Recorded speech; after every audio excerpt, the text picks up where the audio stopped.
Agora nós vamos falar sobre doenças causadas por demônios. Quando a gente fala disso, é muito fácil as pessoas acharem que se trata de heresia, tá? Então as pessoas rejeitam esse pensamento logo de cara. Até porque as pessoas que não são da igreja, elas não entendem esse assunto. Então, a própria Bíblia fala que o homem natural não aceita as coisas do Espírito, porque ela se discerne espiritualmente. Ela não recebeu a capacidade de crer no que você está falando, então não adianta discutir. Mas uma vez que você prega uma mensagem e que você consegue provar para essas pessoas que esse texto está na Bíblia de forma correta, talvez essas pessoas possam ter a janela do entendimento aberta. Você observa, existem cantores famosos e até atores como aquele ator do De Volta para o Futuro, que tem uma doença, que pode ser uma doença causada normalmente, né? A Bíblia não fala que todas as doenças são de origem maligna, como por exemplo Epafrodito adoeceu mortalmente, tá? E Deus lhe restituiu a saúde por piedade de Paulo, que não aguentaria, né? Para que não tivesse tristeza sobre tristeza. Perder um amigo naquela altura do campeonato, para Paulo ia ser ruim. Paulo compreendeu que Deus deu saúde a Epafrodito para que a fé dele tivesse mais acesa, mais firme. A gente sabe que existe a vida eterna, mas naquele momento Paulo precisava de ter mais um pouco de tempo com o amigo, e saber que o amigo teve a sua saúde restaurada era mais um motivo para ficar feliz, para esquecer um pouco dos problemas que Paulo havia enfrentado. Em Lucas 13:10 fala de uma mulher encurvada que tinha um espírito de enfermidade há 18 anos e ela não podia de modo algum se endireitar. Jesus ali estava sendo repreendido pelos fariseus por ele ter curado aquela mulher no dia de sábado. O Lucas, que é médico, ele cita que ela tinha um espírito de enfermidade que fazia ela ficar corcunda, né? O texto é bem claro, e Jesus diz no versículo 16, dando uma confirmação disso: não convinha soltar dessa prisão essa filha de Abraão, a qual há 18 anos Satanás mantinha presa. Então toda essa confirmação, com mais aquela confirmação daquele menino que o demônio possuía e o jogava na água e no fogo para o matar, e Jesus chama aquele espírito mudo e surdo, sai dele. Jesus perguntou ao pai daquele menino desde quando aquela criança passava por aquela situação, e o pai responde: desde a infância. Então esses ensinamentos de Cristo, né? E ali a gente percebe que os discípulos não conseguiram expulsar, e Jesus diz, depois interrogado pelos discípulos, que aquela casta, ela não sai senão por jejum e oração. Ali havia um obstáculo para os discípulos que já tinham recebido autoridade no nome de Jesus para expulsarem demônios e efetuarem curas. Na autoridade do nome de Jesus, os 72 homens foram e voltaram felizes, tá? E Jesus disse: não se alegre, né? Porque os demônios se submetem a vocês, mas pelo fato do nome de vocês estar escrito no reino dos céus. Não é o poder que é importante, o importante é a sua salvação. E ali Jesus fala: eu vi Satanás cair do céu como relâmpago. Naquele momento, no momento ali já está antecipado, né, a vitória de Cristo sobre os poderes das trevas. A vitória dele é tão forte que o nome dele, ele tem a capacidade de fazer aquilo que Jesus fazia, né? Em Marcos 16 ele fala: estes sinais seguirão aqueles que creem, em meu nome expulsarão demônios, imporão as mãos sobre os enfermos e serão curados. Quando isso vai acontecer? Cara, quando a vontade de Deus prevalecer. Porque mesmo tendo autoridade, as coisas só são feitas dentro da vontade de Deus. Como Jesus falou: eu não faço nada senão que eu não vi meu Pai, né, fazendo. Ele não faz nada sem glorificar a Deus e sem autorização do Pai, né? E nós temos que ter essa autorização. Pedro, mais à frente, ele diz: Senhor, estarei na cidade tal, que a sua palavra, que sua mão esteja sobre nós, para que as curas sejam efetuadas, né? Por mais que as pessoas, pela fé, até a sombra de Pedro curava, as pessoas acreditando, né? E Deus concedia a cura, para aquelas pessoas através daquela fé, que depois seria endireitada, que não era a questão da sombra, mas a fé delas naquele que Pedro servia, que era Jesus Cristo. Assim como também quando os discípulos, quando Paulo, né, foi picado por uma serpente numa cidade, num lugar idólatra, numa aldeia idólatra, e começaram a achar que os deuses tinham descido à terra, e ele disse: não, nós somos homens como vocês, nós estamos pregando a Jesus Cristo. Dessa forma, olha como é que as pessoas têm um conceito de Jesus. Elas não entendem o significado das curas, né? Por isso que talvez não sejam feitas com frequência. Elas podem interpretar de forma errada. O ser humano pode querer se endeusar através disso, mas os discípulos de Cristo sempre ensinaram a dar a honra a Jesus, e Jesus a Deus, né? Então, tipo assim, esse ensinamento na vida de um cantor, de um ator que tem um problema, pode ser que se aquele problema for espiritual, a pessoa crendo no nome de Jesus, indo até os presbíteros da igreja para receber oração, só que tem que ir ir naqueles que realmente são de Deus. E nós sabemos que o mal já cercou as igrejas, né? Como? Colocando charlatanismo nas igrejas. Então, muitas vezes, Deus não vai fazer certas operações para não apoiar a obra daquela igreja que está pregando uma mentira.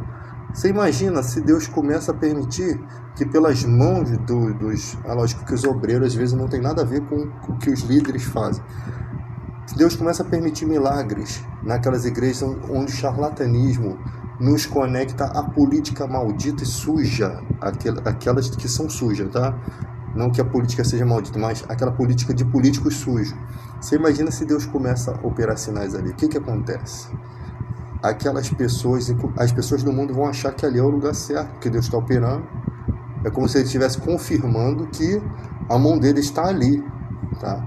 A mão dele pode estar no obreiro daquela igreja, no diácono, no presbítero, até em alguns pastores, mas no contexto geral daquela igreja, ela não tem colírio, ela está precisando de colírio para os olhos, ela não é uma igreja que realmente está dentro da aprovação de Deus, tá? Porque ela mancha o evangelho, ela difama o nome de Cristo, ela faz as pessoas pensarem que Deus precisa de dinheiro e tudo isso. Então, o mal, de alguma forma, ele vai tentar fazer com que essa palavra não vá à frente. Tanto é que nos últimos dias você pouco ouve falar do poder do nome de Jesus. As pessoas discutem por coisas absurdas. Porque aqui falta uma vírgula, aqui falta um X.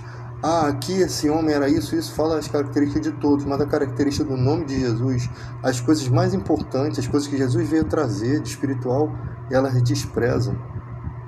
Elas não conseguem entender a importância disso, porque se um ator, uma pessoa que estiver doente, com espírito de enfermidade, ela pega essa palavra e ela usa o nome de Jesus, e o nome de Jesus também funciona, mesmo que não for um espírito de enfermidade, porque até a autoridade sobre as doenças de Jesus também deu.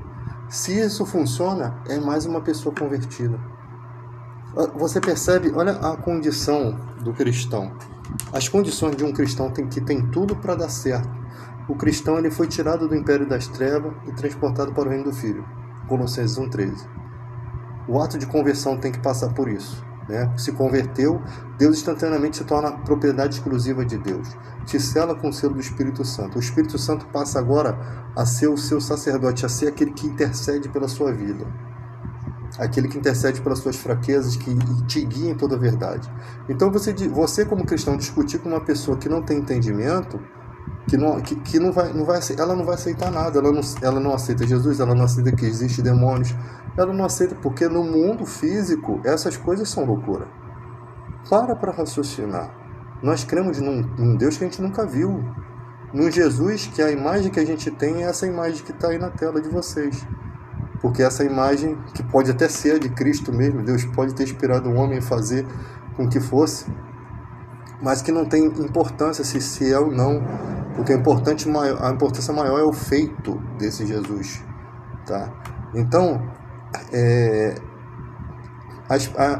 a gente tem essa dificuldade, porque quando a gente é cristão, a gente aceita tudo, que Jesus andou sobre as águas, que o homem nasceu do barro, que a mulher nasceu da costela de Adão, que a serpente falou com uma mulher, que Deus botou um fruto ali que não podia ser comido. Deus é injusto na concepção humana. Então a gente aceita tudo que a Bíblia diz, porque essa aceitação foi Deus que fez a gente aceitar.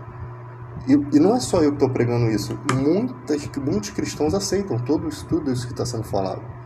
Então não é uma loucura contagiante, né? Então eu queria até que essa pregação fosse transliterada para outras línguas, porque é de suma importância as pessoas. O que a gente está falando aqui é a palavra de Deus, não é o conceito aqui do irmão David. É o ensinamento de Deus. É aquilo que fala Isaías 55:11, a palavra de Deus nunca volta vazia. Ela é como a chuva do céu, que não volta para a terra, não volta para o céu, para as nuvens, sem antes regar a terra. Então, às vezes numa live a gente está conversando, na outra semana alguém se converteu, pessoas que você não imaginava, que estavam numas artes estranhas aí, numas ilusões de algumas religiões ilusórias, que eu não preciso bater de frente com essas religiões, eu só tenho que pregar o evangelho. Eu não preciso bater de frente com a homossexualidade, dizer que está certo ou está errado. Não preciso, porque há poder suficiente no evangelho de Cristo. Cristo veio te salvar. Cristo veio pelos seus pecados. Aí a pessoa aceita Jesus, o Espírito Santo vai lá e nova criatura. Não é o cristão que faz essa transformação, é Deus. Olha o que Jesus fala: ninguém vem a mim se o Pai não o trouxer. Ninguém vai ao Pai senão por mim, e ninguém vem a mim se o Pai não o trouxer. Está escrito. Uma só vez na Bíblia está escrito isso. Ninguém vai até Jesus se não for iluminado por Deus, se não for aberto a janela do entendimento, conforme a profecia de Oséias, que nos últimos dias as leis de Deus seriam escritas no coração do homem. Então é Ele que, não foste vós que me escolheste, eu que vos escolhi, e vos nomeei para que vades e dê fruto. Então, pregar o evangelho para o cristão não é para me encher minha igreja, que não tem igreja para me encher. Pregar o evangelho para o cristão é ser renovado. O cristão fica fraco se ele não prega. O ramo que está em mim, disse Jesus, o ramo que está em mim que não der fruto, eu arranco e lanço no fogo. O ramo que está dando fruto, eu limpo para que produza mais fruto. Depois de uma pregação, você se sente mais forte. Depois de uma pregação, você se sente mais santificado. Depois de uma mensagem que você pregou, você se sente mais útil. O Espírito Santo começa a... É como se eu fizesse uma caridade. Aquela caridade que você não fez para mostrar para ninguém, você fez por amor. Você sai com aquele sentimento de você se avalia e se autovaloriza naquele sentimento. Você sai cheio de uma presença que é a presença de Deus, que é o amor incondicional. Ou seja, você entra nessa essência, você fez algo bom, que você não vai ter retribuição em vida, mas que Deus não vai esquecer, porque Ele tem um memorial para o justo. Quando Ele manda lançar o pão sobre as águas, reparte com 5, com 6, porque você não sabe a tragédia que vai vir amanhã, é porque lá na frente Deus vai te guardar. Ele vai olhar lá que você operou injustiça e Ele vai te guardar. Olha o desafio daquela viúva que só tinha um pouquinho de farinha, e ela disse: eu não posso fazer um bolo para você, eu só tenho isso aqui para o meu filho, e a gente vai morrer, a gente vai comer e vai morrer. O profeta falou: faz para mim. Ela creu na palavra do profeta como homem de Deus, e ali a fé dela foi provada, uma fé que não nasce ali. Com certeza essa mulher deve ter tido muitas outras coisas para que Deus enviasse um profeta para ela. E lá na frente, quando Jesus estava sendo questionado pelos fariseus, ele disse que em Israel havia muitas viúvas, mas o profeta não foi enviado nenhuma de Israel. Foi enviado a uma que era fora, que inclusive um povo inimigo de Israel. E por isso pegaram pedras e paus para acertar em Jesus. Porque Jesus provocou, ele mostrou que Deus queria fazer coisas na vida daquele povo, mas a incredulidade deles foi que levou a Deus os abandonar naquele momento.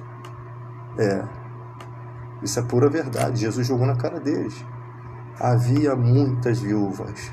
Ele nem falou que foi Deus, que Jesus está em todo o processo. Mas a nenhuma o profeta foi enviado. Que Jesus tem todo o processo, porque ele disse que antes de Abraão existir ele era, antes de Abraão existir eu sou. Ele diz no Salmo, ele diz em referência ao Salmo 110, ele fala assim para os fariseus: quem vocês acham que o Messias é filho? Aí os fariseus, de Davi. Aí Jesus fala, mas como Davi disse o Senhor ao meu Senhor, assenta-te à minha direita até que eu ponha os seus inimigos por estrado dos seus pés. No texto hebraico, disse Yahvé ao meu Adonai, ou disse Adonai ao meu Adoni. De qualquer forma, os dois são Deus, né? O Deus e Senhor. E ali era aquele oráculo, né? Que até os judeus, se ouvir essa palavra, pode se converter. Também no Salmo 103, Jesus cumpre o Salmo 103 quando ele fala assim, os seus pecados estão perdoados para um coxo. E eles começam a reclamar, quem é que tem poder para perdoar pecado, senão Deus? Está blasfemando.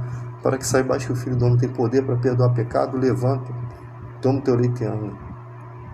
Ali mostra que o Filho do Homem era ele, e tinha autoridade para perdoar pecado, que também ele também é Deus. No princípio era o Verbo, e o Verbo estava com Deus, e o Verbo era Deus. E o Verbo se fez carne.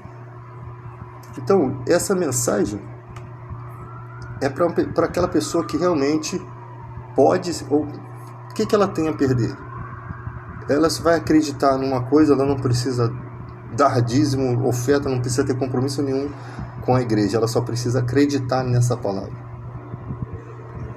O Evangelho é isso. A tua fé te salvou. Vai, a tua fé te salvou.